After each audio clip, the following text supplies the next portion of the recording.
Football tonight, Colts, Ravens, Bengals, Eagles, Raiders, Seahawks. Ross Tucker, Westwood One, CBS Sports, host of Ross Tucker Football Podcast. He'll be the analyst in the Eagles TV booth tonight when they host the Bengals. What do you look for in a preseason game?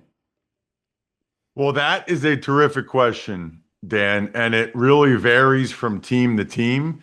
Specifically for the Eagles, the team I work for tonight, it's kind of rare, I feel like, for them to have this many available roles, available starting jobs for a defending Super Bowl champion that was as good as they were last year. The starting linebacker job next to Zach Bond is up for grabs. Starting cornerback across from Quinyon Mitchell, starting safety next to Reed Blankenship. And then they lost a bunch of D linemen to free agency or retirement. So the third and fourth edge rushers, who, as you know, play a lot. The fourth and fifth D tackles, who play a lot. So that's 7 of the top, 14, 15 roles for the Eagles' number one ranked defense are legitimately, genuinely up for grabs starting tonight. And what's cool about it is Zach Taylor, the Bengals head coach, says that the Bengals are going to play their starters, Joe Burrow and those guys, for a quarter. So it's fantastic work for the young Eagles defense and for those guys competing for those jobs to go against Burrow and the starters. And I guess Taylor said they're going to even play more week 2 of the preseason against Washington. So obviously the Bengals are trying to change things up after going 1-11 the first 2 games of the season under Zach Taylor. Yeah, that's the amazing part of this is certain teams can use the first couple of weeks of the regular season as their preseason. Felt like Belichick and the Patriots did that. The Bengals cannot afford to get off to a slow start again. When you watch rookie quarterbacks, what should we be watching for? I think as much as anything else, it's just, do they look like they belong? Do they look comfortable? You can tell when someone's racing, watch their feet, watch their eyes. If their head's all over the place and they've got happy feet in the pocket, that's not what you want to see. In general, I always say this about any quarterback, but especially young quarterbacks, the faster they're getting rid of the ball, right, from snap to throw, the better you should feel about them. Because that shows you that they've done the pre-snap work, they've done the preparation, they have a really good feel for where they want to go with the ball, and they get it out quickly. I will say, though, Dan, as a caveat, right, most of preseason, especially for young quarterbacks, very vanilla defenses. And then the coaching staffs are going to try to enable these young quarterbacks to get confidence and be able to throw the ball to their first read. It's just not like that in the regular season, right? The Eagles actually have a classic case. Tonight, Dorian Thompson-Robinson will play. He has been fantastic the last 2 years in the preseason for the Cleveland Browns. And then in the regular season, I got to look it up before the game tonight. I think he has 1 touchdown, 11 interceptions in his 4 regular season starts. So it's been very, very different. And that's actually a really important point as it relates to preseason football. Some teams just want to put certain players, Dan, in specific situations and see how they react. Some teams want to feature guys to see what they have left or maybe to try to trade them. Others, they want to try to go into the season with confidence. I mean, everybody, in the regular season, we know that everyone's game planning to the max to try to win that game that week. In the preseason, there's a lot of different goals that people are trying to achieve. And so you can't really look at the score or even the scheme, but I do think how individual players perform, especially if it's really good or really poorly, I do think that's something to make note of. He's Ross Tucker. He's host of the Ross Tucker Football Podcast. He calls games for CBS and Westwood One. Smelling salts. The NFL says no more smelling salts. What was your experience with smelling salts? Well, we didn't have that in college at Princeton. And the first time someone gave it to me in the NFL, nobody told me what it was. They just said, sniff it. And Dan, that was a bad experience. Okay. If you don't know what's coming and you just take it and you're like, oh, okay. and you sniff in like that. I mean, I cried. I mean, my nose was burning. I had a really bad first experience, which is probably why I was never a smelling salt guy.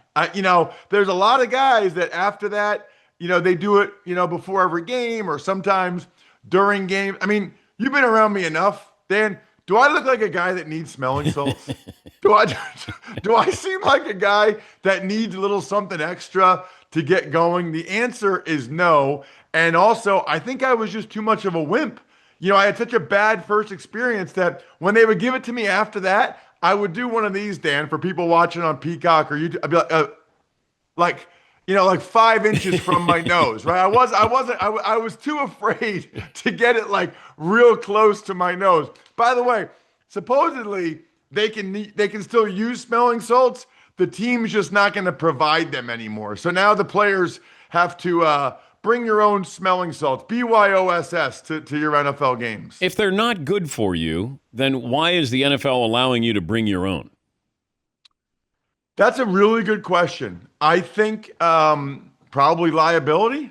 I don't know. You're right. Like if you're the NFL, you're liable if you're the one supplying it, if you're the one handing them out. It's probably the same reason why they've cut back on a lot of the pain medicine. They've cut back on some of the injections and shots guys get. Now they still do it, but man, Dan, when I was playing, do you remember Vioxx, the anti-inflammatory Vioxx? I loved Vioxx.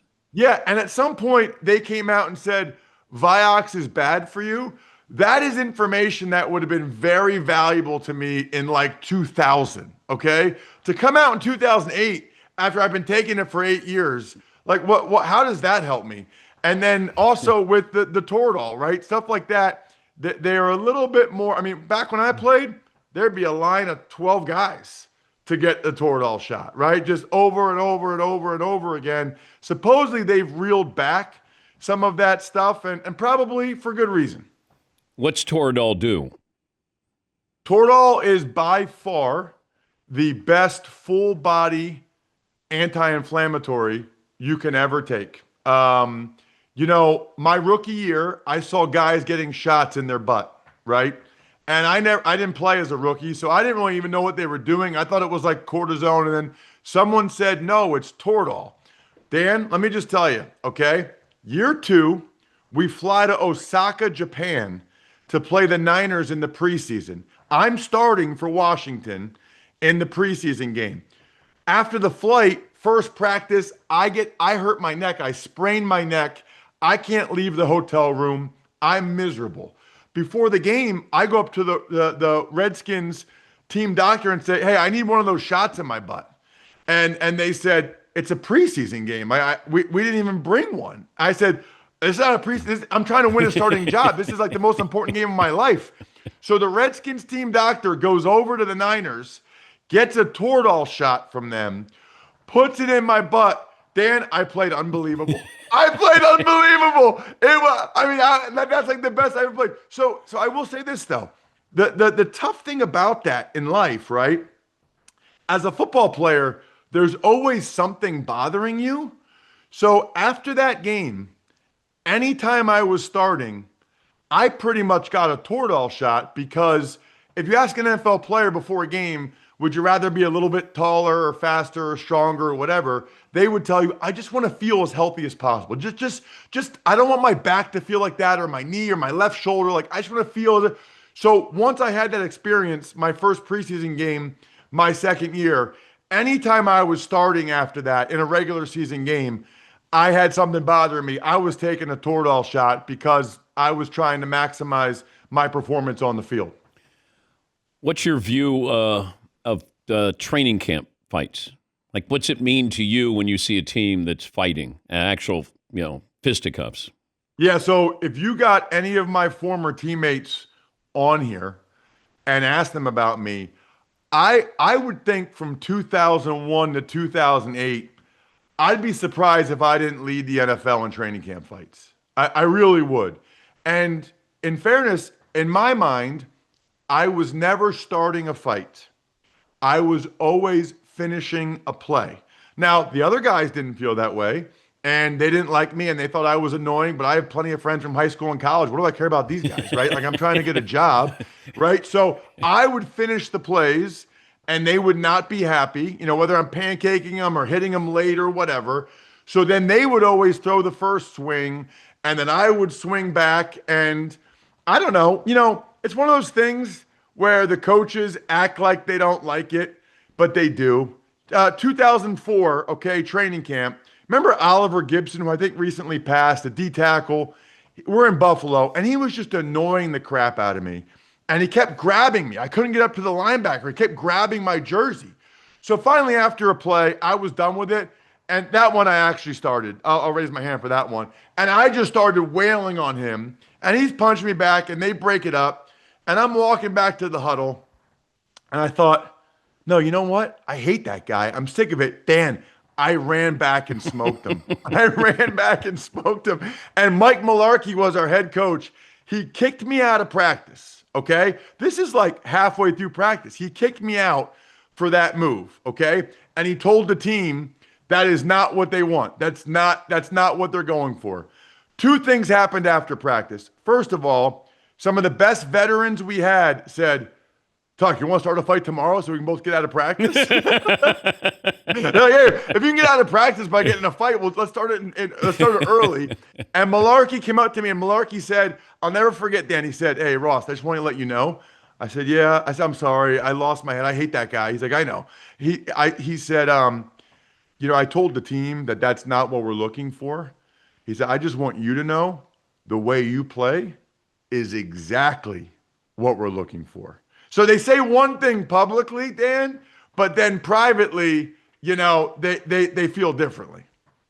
Good to talk to you. Have fun tonight. And you know what? Before you go, you tend to tell this story, I think, every year, maybe every other year, of when you get cut, that here you are, a high school hero, you play at Princeton, you're in the NFL, and that feeling when you get cut, when you go back to your hometown. You know what's so funny? You just saying that, I'm not exaggerating. My eyes filled up a little bit because it takes me right back to that. It's, picture for 15 years of your life, 10 to 12 years of your life, you go back and everybody kind of knows who you are. And everybody's like, hey, Ross, the football player, Ross, how's it going? I saw you again for the Cowboys. I saw you. Ross, what's up, man? How's Princeton going? And then imagine all of a sudden you go back and it was on the cover of the Reading Eagle newspaper, okay, in Berks County, Pennsylvania, an hour west of Philly. It was on the front cover, Ross Tucker released by whoever. There was a bunch of them, right? So now you go back and they don't know how to react, Dan. They don't know what to say to you. Some people just kind of put their head down.